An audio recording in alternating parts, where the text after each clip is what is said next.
You're at your favorite restaurant. You're asked, "Can I take your order?"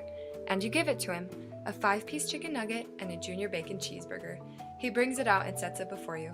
"Enjoy," he says with a smile. This scenario may seem insignificant.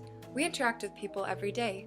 But have you ever wondered how we generate the sounds necessary to give someone our order?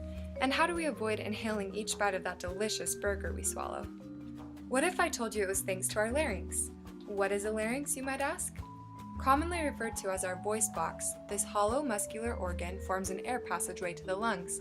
The larynx is located in the neck, inferior to the hyoid bone and tongue, and anterior to the esophagus. It holds our vocal cords, or vocal folds as we'll refer to them, that allow us to articulate sound. Looking at this coronal cut, the superior folds are called the vestibular folds, or false vocal cords, and the inferior are the true vocal cords. They open so air can get through them, and they're tensed and come together to vibrate and make sound during exhalation. The closer they come together, the higher the pitch generated. Let's watch them in action as this quartet serenades us.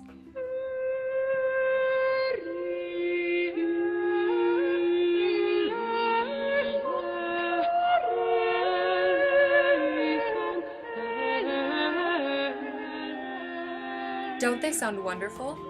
Unfortunately, not everyone's vocal cords function so well.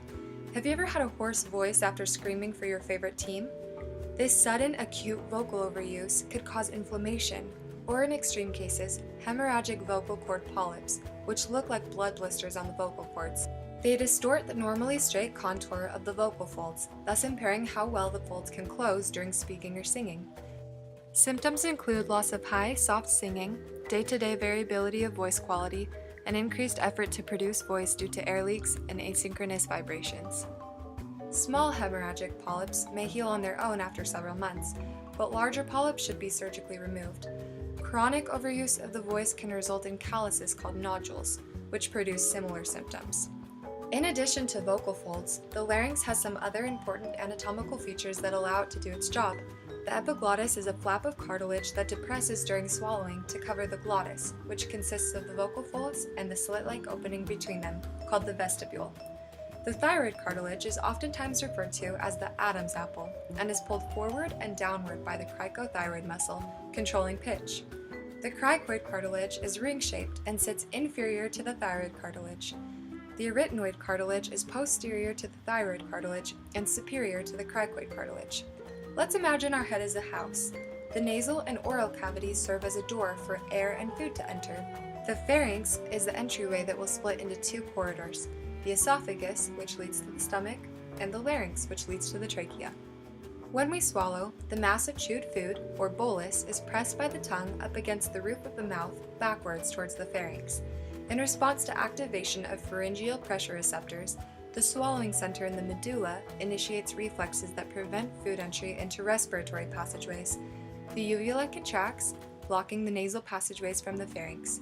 The laryngeal muscles contract, closing the glottis by tightly aligning the vocal folds, and the epiglottis swings down upon the closed glottis. With all airways blocked off, respiration is temporarily inhibited, and the bolus is driven down the esophagus through pharyngeal contractions.